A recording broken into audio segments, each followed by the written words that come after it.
Le deck Dark Irregular est un deck Protect sorti dans la VBT06 Phantasmal Steed Restoration, dont le but est de gonfler sa soul et obtenir des boosts en contrepartie.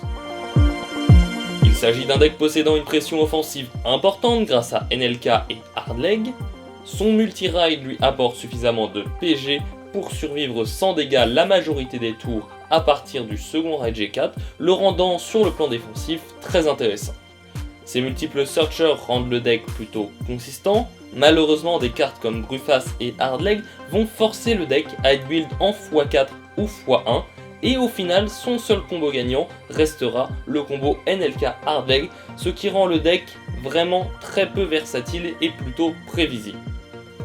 Au niveau de la gestion des ressources, le deck s'en sort très bien grâce à notamment Killer Tail qui lui permet de corriger la soul tout en counter-chargeant, ce qui rend le deck plutôt faible aux decks contrôle qui peuvent le retirer ou bien l'empêcher de reste, comme notamment Link Joker, Kagero ou bien Mega Colony.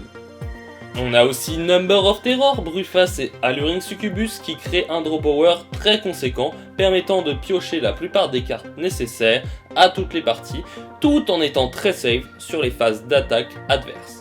Au final, si le combo n'a pas pu être réalisé ou que la pression early n'était pas suffisamment importante pour que le combo fasse perdre les cartes clés de l'adversaire, le deck se retrouvera avec peu de perspectives de recovery et même en danger de take out si le joueur DI n'a plus de hardleg pour tenter d'en finir. Le board control apporté par Brufas est intéressant et permet d'avoir un bon match-up sur les decks jouant force 2 grâce à sa capacité à voler le crit adverse des cartes posées sous le marqueur force 2.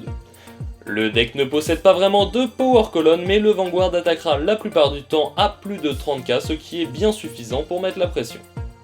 Cependant, le deck reste un deck très facile à rush early, surtout pour les decks Axel, car sa défense ne commence qu'avec Number of Terror et la profusion de Gift Protect. Ses colonnes n'étant pas effrayantes et son Vanguard puissant côté 4, il sera facile à early guard ou bien de se préparer pour les tours de NLK qui arrivent. Hardleg nécessitant de jouer 4 copies de chaque carte, on obtient quelque chose qui ressemble à ça au niveau de la decklist. 4 Brufas, 4 NLK, 4 Number of Terror, 1 Master of Fifth pour forcer ce dernier dégât sur un tour de Hardleg, 4 Hardleg, 4 Emblem Master pour charger la soul, 4 Killer Tail, 4 Alluring Succubus et 4 Yellow Bolt comme first strike target pour augmenter la pression early. Au niveau des match-ups dans la méta, ce deck possède de très mauvais match-ups contre la majorité des decks Axel qui sont trop rapides pour celui-ci. Son match-up contre Angel Feather est à son avantage pour l'instant, mais à partir du prochain support Angel Feather, la garde restrict offerte par la Meadow fera en sorte que ce ne soit plus le cas. Son match-up contre Rivière, Coral ou prochainement Chrono Tiger est excellent. Il aura généralement un bon match-up contre des decks Force qui ressemblent leur Vanguard comme Claret Sword Dragon ou Genesis qui a Valkyrion.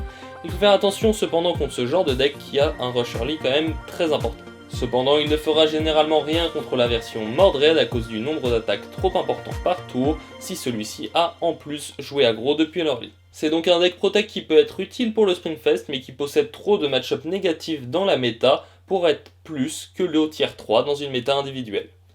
Voilà, c'est tout pour cette vidéo, j'espère qu'elle vous a plu. Si c'est le cas, n'oubliez pas le pouce bleu, l'abonnement. Si vous n'êtes pas d'accord avec des choses que j'ai faites ou dites, n'hésitez pas à me le dire en commentaire. En attendant, moi je vous dis bye tout le monde.